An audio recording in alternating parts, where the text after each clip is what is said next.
네, 글로벌 경제, 우리 경제 자세하고 친절하게 해설해 드리겠습니다. 네, 관련 내용은 오건영 신한은행 WM그룹 부부장과 짚어보겠습니다. 어서 오세요. 네, 안녕하십니까? 안녕하십니까? 네. WM은 웰스 매니지먼트. 네. 시청자 여러분들 궁금해하실까 봐 네, 지난주에 제가 여쭤본 내용을 다시 말씀드렸습니다. 오늘 미국의 소비자 물가가 네. 또 8%대 네. 충격적이었고 네. 그럼 금리가 그럼 앞으로 더 오를 수 있는 것 아니냐라는 그 관측도 나왔는데 미국 금리 어떻게 네네. 전망하십니까? 이제 가능성은 높아진 것 같고요. 일단 첫 번째는 소비자 물가 지수에서 좀 포인트로 보실 게 뭐냐면 시장에서는 좀 두 가지를 봤습니다. 첫 번째는 지난달 소비자 물가 지수가 8.5%로 나왔거든요. 근데 이제 시장 예측치가요. 이제 그 지난달에 3월 달에 보면은 국제 유가가 배럴당 한 135달러 정도 됐었어요. 네. 근데 지금 보면은 국제 유가가 한 100불 정도로 내려와 있거든요. 어허. 그럼 아무래도 에너지 가격에서 물가 상승 압력이 조금 낮아지면서 전반적인 소비자 물가 지수의 하락세가 좀 나타나지 않겠는가, 피크아웃이 되지 않겠는가 이 기대를 좀 갖고 있었던 거거든요. 네네.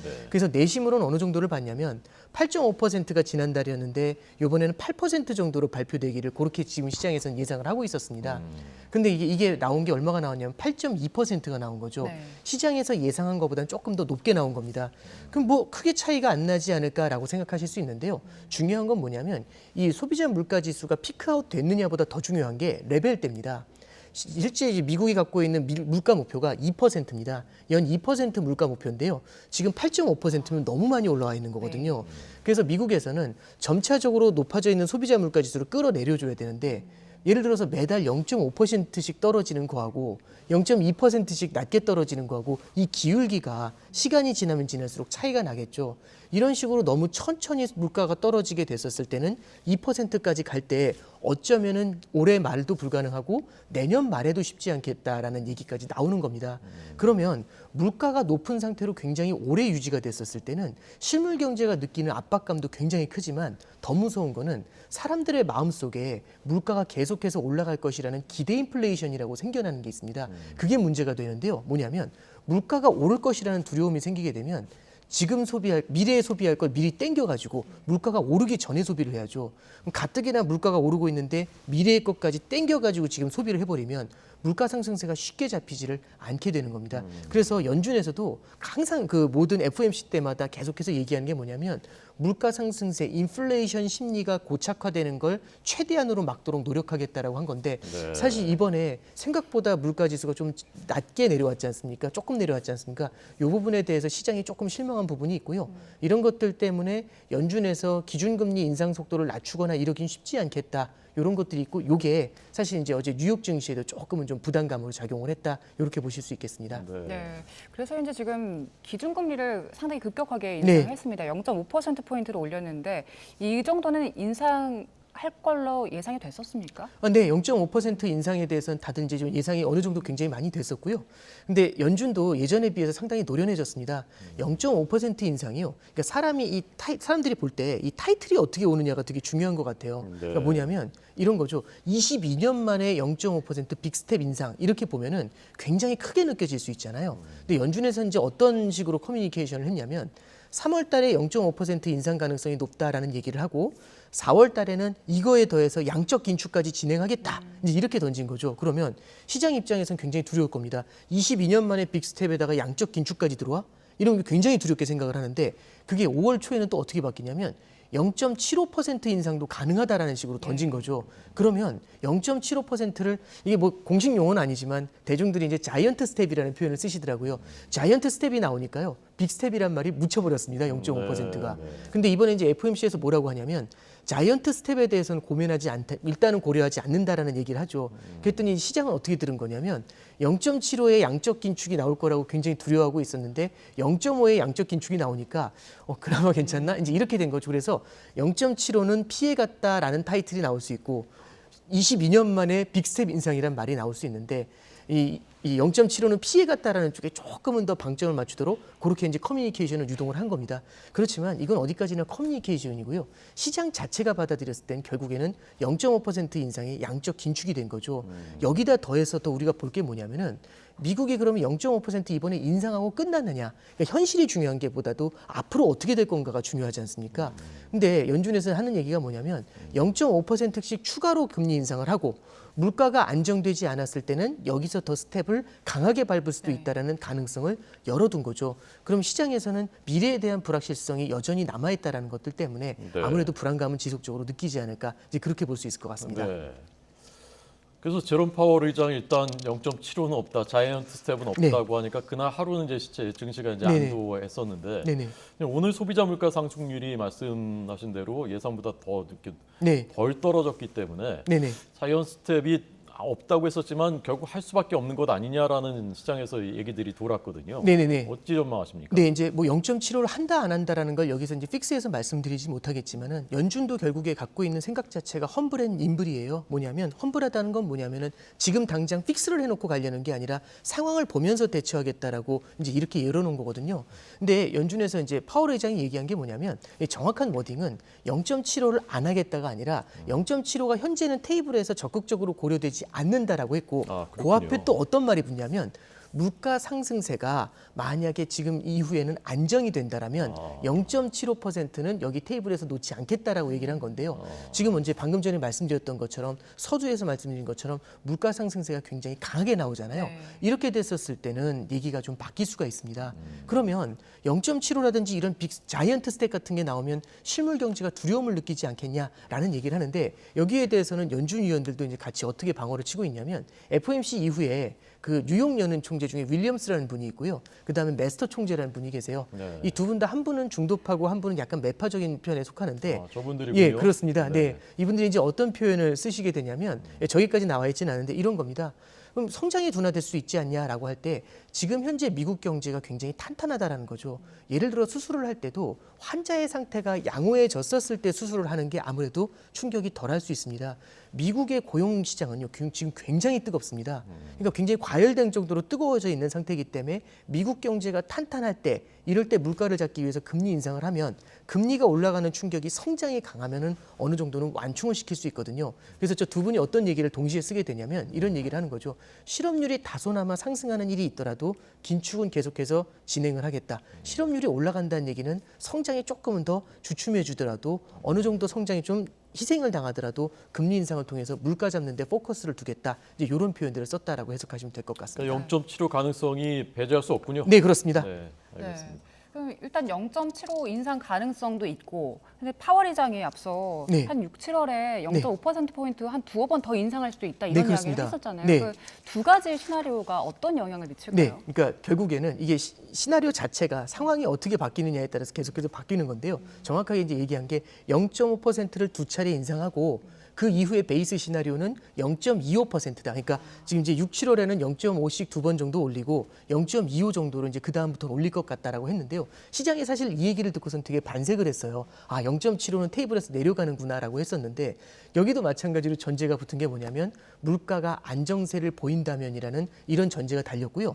파월 의장이 얘기한 건 뭐냐면 3월 달이 물가의 고점이라는 어느 정도의 증거가 나타나고 있다. 근데 사실 8.5를 찍었는데 그게 8.0으로 조금은 내려온 건 맞잖아요. 8.2로 조금 내려온 게 맞잖아요. 물론 그 속도가 예상보다 낮아졌지만 이게 빠르게 낮아진다라고 하면은 0.5, 0.5, 0.25 이렇게 나가는 이 파월이 말하는 베이스 시나리오가 현실화될 가능성이 있지만 만약에 물가 하락 속도, 물가가 안정되는 속도가 굉장히 느리다거나 아니면 러시아나 우크라이나 전쟁처럼 예측할 수 없는 요인에 의해서 다시 한번 물가가 위로 치솟는다거나 이렇게 됐었을 때는 파월 의장 입장에서도 얘기를 바꿀 수가 있죠. 그래서 언제든지 이런 가능성들은 열려 있다라고 해석을 하시는 게 좋을 것 같습니다. 네. 왜 이렇게 남의 나라 금리 얘기를 오래 하냐라고 생각하실 수 네네. 있겠지만 우리한테 직접 영향을 미치는 네네. 글로벌 경제 또 우리 경제니까요. 네, 당장 미국의 금리가 이제 올라가니까 네, 환율이 그 우리 원화 네. 가치가 떨어지는 네네. 1280원대까지 올라 연일 최고점이라고 하는데 네네. 환율을 어떻게 전망하십니까? 일단 첫 번째는 우리나라 원달러 환율이 현재까지 왜 이렇게 움직여 왔는지를 볼 필요가 있는데요. 제일 처음은 미국 금리 인상이 제일 큽니다. 미국 금리 인상이 예를 들어서 연내 두 번 한다, 네 번 한다, 6번 한다, 8번 한다 이게 바뀔 때마다 이 레벨대가 한 번씩 훅훅 올라오고 있어요. 연초에는 한 1180원 정도였다가요. 그 다음에 이제 미국 금리 인상 속도가 점점 더 레벨업이 된다라는 얘기가 나올 때마다 1200, 1230, 1250 그리고 지금은 1280원까지 올라와 있죠. 사실 이제 저도 환율을 오랫동안 봤지만 환율이 1200원 위에서 이렇게 오래 아주 안정적이라는 표현은 그렇고요. 이렇게 머물러 있는 적이 그렇게 길지는 않았었던 것 같습니다. 그렇군요. 이런 케이스가 많지는 않은데요. 일단 그래서 첫 번째는 미국의 금리 인상이 과거에는 볼 수 없을 정도로 이례적인 속도로 진행되고 있다는 게 1번이고요. 네. 두 번째는 요즘 이제 기사 타이틀도 보셔도 느끼시겠지만은 엔화가 20년 만에 가장 약합니다. 그리고 위안화의 약세 속도가 2015년 이후에 가장 빨라요. 그러면 몇 년 만에 이례적인 이런 단어가 지금 계속 나오고 있거든요. 네. 그렇기 때문에 우리나라 원달러 환율도 1,200원 위에서 이렇게 머물러 있는 게 어느 정도는 좀 이해가 되는 그런 부분들은 분명히 존재할 겁니다. 앞으로의 흐름이 중요한데요. 저는 이제 첫 번째 볼 수 있는 거는 우리나라도 기준금리 인상을 어느 정도는 따라가게 될 것 같아요. 네. 그리고 또 하나는 뭐냐면은 미국의 기준금리 인상이 예를 들어서 지금 이제 포워드 가이던스라는 표현을 씁니다. 미국에서는 어떤 얘기가 있냐면 포워드 가이던스라는 건 뭐냐면 미리 어느 정도 갈 것이다라는 선이 이제 뭐냐면 가이드를 주는 거죠. 그럼 시장이 거기에 맞춰서 먼저 움직이는 겁니다. 그래서 미국이 기준금리를 지금 얼마 올리지 않았거든요. 현재까지는 0.75% 정도입니다. 기준금리가. 근데 미국 10년짜리 국채금리가 3.2%까지 올라갔었습니다. 오늘은 조금 내려왔지만 그 얘기는 뭐냐면 실제 이쪽에서 기준금리를 인상하지 않더라도 미래에 이렇게 뭐 조만간 이렇게 올려줄 거야라는 얘기를 하게 되면은 시장이 이거를 선반영하고 있거든요. 이 선반영한 것들이 우리 환율에 어느 정도는 담겨 있습니다. 이 말씀인즉슨 현재까지의 기준금리 인상 속도에 대해서는 어느 정도 환율에 녹아 있다라고 보시면 되고요. 그런데 이제 여기서 이제 변수는 뭐냐면 여기서 만약에 미국이 또 추가로 물가가 잡히지 않았을 때 추가로 더 금리 인상 속도를 크게 올려버리죠. 그럴 때는 레벨대가 1,300원을 일시적으로는 상회할 수도 있습니다. 그래서 지금까지 올라온 것보다는 원달러 환율의 상승 속도가 어느 정도 둔화되는 건 맞겠지만 여기서 변수, 물가라는 변수, 예상하지 못하는 변수가 나타났을 때는 환율의 추가적인 레벨업도 가능하다. 이 정도로 해석하시면 될 것 같습니다. 네, 그 상승 여력이 있다 보니까 지금 네네. 한미 통화 수업을 주장하는 목소리도 네. 나오고 있더라고요. 네네. 그 한미 통화 수합이라는 건요.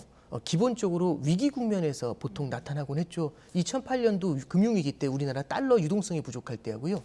2020년도 3월에 코로나 사태 때문에 달러 유동성이 부족했었을 때 그때 한미 통화 수합이 열렸던 적이 있습니다. 그럼 우리나라가 이제 미국 연준에서 달러를 받아올 수가 있거든요. 네. 근데 이제 그게 취소가 됐을 때 근데 미국 연준에서도 어느 정도는 완충망을 만들고 이제 그걸 그만두게 돼요. 네. 그래서 피마 레포라는 걸 만들었습니다. 그래서 뉴스에서 말씀드리기엔 좀 내용이 좀 어렵긴 한데요.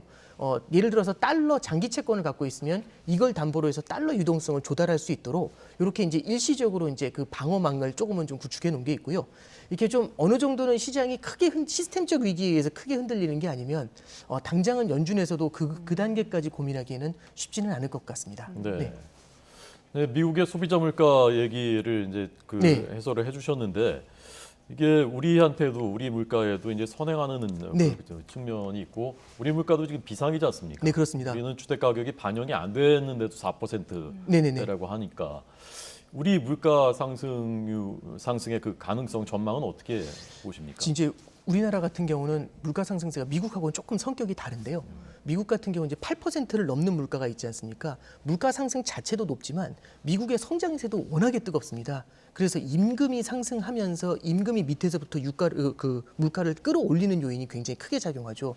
근데 우리나라 같은 경우는 미국처럼 내수 상태가 그렇게 아주 뭐 뜨겁다거나 그렇게 표현하기는 좀 어렵고요. 오히려 우리나라 물가를 추동한 거는 수입 물가가 굉장히 큰 역할을 하고 있습니다. 네, 네. 환율이 오르고 예. 그다음에 이제 국제 유가가 오르다 보니까 이 두 가지가 버무려지면서 요즘 보면 주유소 기름값 보면 굉장히 놀랍잖아요. 네. 이런 것들이 우리나라 물가 상승세를 좀 어느 정도는 추동을 하고 있는데요. 다만 좀 이런 부분은 좀 볼 필요가 있을 것 같습니다. 연준에서도 물가를 잡으려고 좀 노력하는 부분이 있고요. 네. 그다음에 국제 유가의 상승세가 지금 배럴당 135불을 찍은 다음에는 그다음에 상승 속도가 조금은 좀 둔화되는 면은 분명히 있어요. 이런 것들을 봤었을 때 물가 상승 속도도 마찬가지로 미국은 피크아웃이 됐지 않습니까? 우리나라도 시차를 두고서 피크아웃은 가능할 거라고 봅니다. 근데 이제 다만 내려오는 속도는 생각보다는 그렇게 빠르지는 못하지 않을까. 그 정도는 좀 보고 있습니다. 피크아웃이라는 게 정점을 그렇죠. 찍고 고점을 찍고 내려온다는 내려온다라는 말씀인데 거겠죠. 예. 언제쯤으로 대략 뭐 정확히 정확히는 모르겠지만은 네. 어떻게 참 예상하십니까? 어려운 질문입니다만 네, 어렵습니다. 예, 결국에는 여기서 러시아 우크라이나 전쟁이라는 변수를 일단 제외하고 봐야겠죠. 그건 예측 자체가 불가능하니까요. 유가가 이 정도 수준을 유지해 준다라고 하면은 그리고 환율이 여기서 더 올라가지 않는다라고 한다면은 하반기 정도에는 그럼 지금 이제 4.8%지 않습니까? 그럼 여기서 조금은 더 올라갈 수 있지만 고레벨 정도에서 고점을 찍고서 완만하게 내려오는 예, 그런 흐름이 나타나지 않을까 네, 생각합니다. 그 예측이 꼭 맞았으면 저도 그랬으면 좋겠습니다. 좋겠습니다. 네. 네. 그리고 다음 달 26일에 금융통화위원회가 열리잖아요. 네네. 그때 이제 금리를 결정할 텐데 네. 이번 올해 들어서만 벌써 2번을 올려가지고요. 네네. 어느 정도 인상이 될지 예. 예상이 가능할까요? 지금 이제 원래라는 표현보다는 이제 그 기본적으로는 4월달 금통위에서 기준금리 인상 가능성이 높지는 않았었어요. 근데 미국에서 이제 자이언트 스텝 얘기까지 나오고 하니까 우리나라도 결국에는 금리 인상을 조금 빠르게 가져가는 면이 있죠. 지금 이제 요번에 소비자 물가 지수가 오늘 새벽에 이제 발표가 됐지 않습니까? 이런 것들도 저는 좀 영향을 줄 수 있다라고 생각을 합니다. 그러면 미국의 물가 상승세가 생각보다 심상치 않다라는 얘기가 나오게 되면 요거는 자연적으로 미국의 금리 인상 속도를 더 높이는 요인이 되게 되고요. 미국의 금리 인상 속도가 너무 빠른데 우리는 금리 인상을 안 따라가고 있으면 단기적으로 미국하고의 금리 역전은 큰 문제가 되진 않아요. 근데 이게 길게 이어졌을 때는 문제가 생길 수 있거든요.